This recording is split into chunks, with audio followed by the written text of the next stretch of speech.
بسم اللہ الرحمن الرحیم۔ السلام علیکم۔ حضرت علقمہ رضی اللہ تعالیٰ عنہ سے روایت ہے، انہوں نے کہا کہ حضرت عبداللہ بن مسعود رضی اللہ تعالیٰ عنہ نے خوبصورتی کے لیے جسم میں سرما بھرنے والے، آبرو کے بال اکھاڑنے والے، دانتوں کو کشادہ کرنے والے اور اللہ کی خلقت کو بدلنے والے عورتوں پر لعنت کی۔ یعقوب نے کہا، یہ کیا بات ہوئی؟ حضرت عبداللہ بن مسعود رضی اللہ تعالیٰ عنہ نے فرمایا، آخر میں ان پر لعنت کیوں نہ کروں جن پر اللہ کے رسول نے لعنت کی ہے اور کتاب اللہ میں بھی موجود ہے۔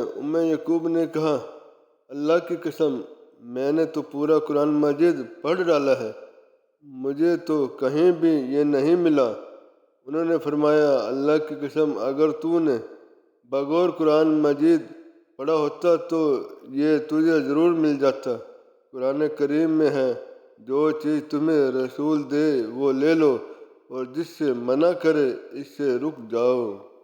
حضرت اسماء رضی اللہ تعالیٰ عنہ سے روایت ہے کہ ایک عورت نے نبی کریم صلی اللہ علیہ وسلم سے عرض کی، اے اللہ کے رسول، میری بیٹی کو چیچک نکل آئی ہے، اس وجہ سے اس کے تمام بال جھڑ گئے ہیں اور میں نے اس کا نکاح بھی کر دیا ہے، تو کیا میں اس کے سر میں مصنوعی بال لگا دوں؟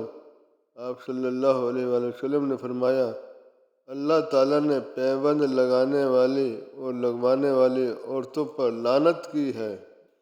حضرت سعید بن مسیب رضی اللہ تعالیٰ عنہ سے روایت ہے، انہوں نے کہا کہ حضرت امیر معاویہ رضی اللہ تعالیٰ عنہ جب آخری مرتبہ مدینہ طیبہ تشریف لائے تو انہوں نے ہمیں خطاب کیا۔ دوران خطاب میں انہوں نے بالوں کا ایک گچھا نکالا اور فرمایا، میں نے یہودیوں کے سوا کسی کو یہ کام کرتے نہیں دیکھا۔ یقیناً نبی کریم صلی اللہ علیہ وسلم نے اس کو یعنی بالوں میں پیوند کاری کرنے والی کے عمل کو باطل قرار دیا ہے۔